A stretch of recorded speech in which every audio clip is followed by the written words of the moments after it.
حضرت عمر فاروق رضی اللہ تعالیٰ عنہ مدینے کی گلی سے گزر رہے ہیں، امیر المومنین ہے، مدینے کی گلی سے گزر رہے ہیں، ایک گھر کے اندر سے بچیوں کے رونے کی آواز آئی، بچیاں رو رہی ہیں، اور بچی اپنی ماں سے کیا کہتی ہے؟ کہتی ہے اماں ابو بکر تو اب انتقال کر گئے، حضرت عمر کا پہلے دن ہے خلافت کا، اب ہمارا کیا بنے گا؟ ابو بکر تو وصال کر گئے۔ حضرت عمر فاروق رضی اللہ تعالیٰ عنہ نے رونے کی آواز سنی، دروازے پہ دستک دی، کہا بیٹو کیا بات ہے؟ تو بچیاں کہنے لگیں عمر ہمارے ابا جی ہماری 10-15 بکریاں ہیں، تو ہمارے والد صاحب ان کا دودھ دھو کے بیچا کرتے تھے، گزارا ہو جاتا تھا۔ جس دن ابا جی فوت ہوئے تو اس دن سے لے کر ابو بکر صدیق روز عصر کے بعد آیا کرتے تھے، ہماری بکریوں کا دودھ دھو کے دیتے تھے، کچھ ہم پیتی تھی، کچھ بیچ لیتی تھی، گزارا چلتا تھا۔ جس دن ابو بکر صدیق خلیفہ بنے تو ہم نے جا کے کہا ابو بکر اب کون دودھ دھوئے گا؟ تو سیدنا صدیق اکبر رضی اللہ تعالیٰ عنہ نے فرمایا بیٹے پہلے تو میں مرضی سے خدمت کرتا تھا، اب تو مصطفیٰ کی امت کی نوکری میری ڈیوٹی بن گئی ہے، تو میں آؤں گا۔ بچیاں رو رہی ہیں، حضرت عمر کو بتاتی ہیں، کہتی ہیں ابو بکر چلے گئے ہیں تو ہم پریشان ہیں، یتیم ہیں، لاوارث ہیں، بھائی کوئی نہیں، کون آئے گا، کون دیکھ بھال کرے گا؟ حضرت عمر فاروق گھٹنوں کے بل زمین پہ بیٹھ گئے، ان چھوٹی چھوٹی بچیوں کو سینے سے لگایا، فرمانے لگے میں ابو بکر کا کیا کروں، میرے لیے رستے بڑے مشکل کر گیا ہے، میں اس کے کس بادشاہ وقت ہو کے وہ غریبوں کے گھروں میں آ کے ان کی بکریوں کا دودھ بھی دوتا تھا، امیر المومنین ہو کے یہ رنگ بھی تھا، اور میں بیٹیوں فکر نہ کرنا، جب تک عمر زندہ رہے گا، عمر آتا رہے گا، یہ نوکری کرتا رہے گا۔ کچھ دن بیتے تو حضرت عمر فاروق کو یاد آیا اوہو مدینے میں ایک بوڑھی اماں بھی رہتی ہے جس کا کوئی گھر کا کام کرنے والا نہیں، اور جس بی بی کا کوئی بال بچہ نہیں، اور آنکھوں سے بھی وہ نابینی ہے۔ حضرت ابو بکر صدیق رات کے سناٹے میں جایا کرتے تھے، اس کے گھر میں جھاڑو دیتے تھے، یہ بادشاہ ہے، اس کی فقیری کا رنگ دیکھو، اس کو کنویں سے پانی بھر کے لا کے دیتے تھے۔ اور یہ لفظ آپ سنیں گے تو حیران ہو جائیں گے، اس بوڑھی اماں کے لیے نا ایک کونے میں گھر میں دور باہر شیر میں ایک جگہ کھود دی تھی جہاں وہ بی بی پخانہ اور پیشاب کرتی تھی۔ امیر المومنین حضرت ابو بکر صدیق رات کو جاتے تھے اور اس کا وہ پخانہ وہاں سے اٹھا کے باہر پھینک کے آیا کرتے تھے۔ اس عورت نے پیغام بھیجا کہ عمر سے کہو میری بھی ڈیوٹیاں تو نے سر انجام دینی ہیں۔ عمر فاروق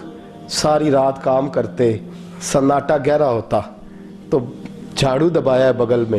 اور عمر فاروق نکلے ہوئے اس بی بی کے گھر میں جھاڑو دیا جا رہا ہے۔ حضرت انس بن مالک فرماتے ہیں میں نے آخری عمر میں بھی اس بوڑھے عمر کو دیکھا ہے، اس بڑھاپے میں بھی میں نے اس شخص کو دیکھا ہے کہ جب وجود کمزور ہو گیا،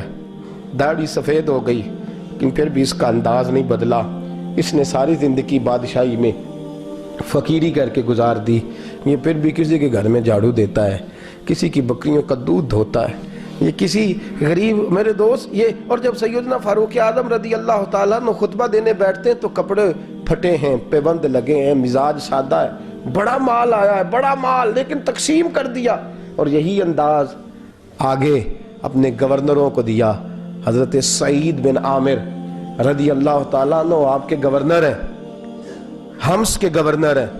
جب لسٹ آئی نا غریبوں کی، حضرت عمر نے کہا کہ حمص کے جتنے غریب لوگ ہیں ان کی لسٹ بنا کے بھیجو، ان کو چندہ لگانا ہے۔ تو 17ویں 18ویں نمبر پر حضرت سعید بن عامر کا نام بھی آ گیا، گورنر صاحب کا۔ تو حضرت عمر نے سوچا شاید کوئی اور سعید بن عامر ہے، فرمانے لگے یہ کون ہے؟ جس کی ڈیوٹی لگائی تھی اس سے کہنے لگے یہ سعید کون ہے؟ تو کہا حضرت جی ہمارے صوبے کا گورنر۔ تو فرمایا اس کی لسٹ فقیروں میں؟ فرمانے لگے پتہ نہیں آپ نے کیا رنگ بھر کے بھیجا ہے، مہینہ مہینہ یہ شخص درختوں کے پتے کھا کے گزارا کر دیتا۔ یہ میں فرشتوں کی کہانیاں نہیں سنا رہا آپ کو، میں آپ کو جنات کی یا عالم بالا کی باتیں نہیں، اس دھرتی پہ بسنے والے، اس دھرتی پہ وقت گزارنے والے میرے رسول پاک کے تیار کردہ ہیرو کی باتیں عرض کر رہا ہوں۔ حضرت عمر گئے ایک دفعہ،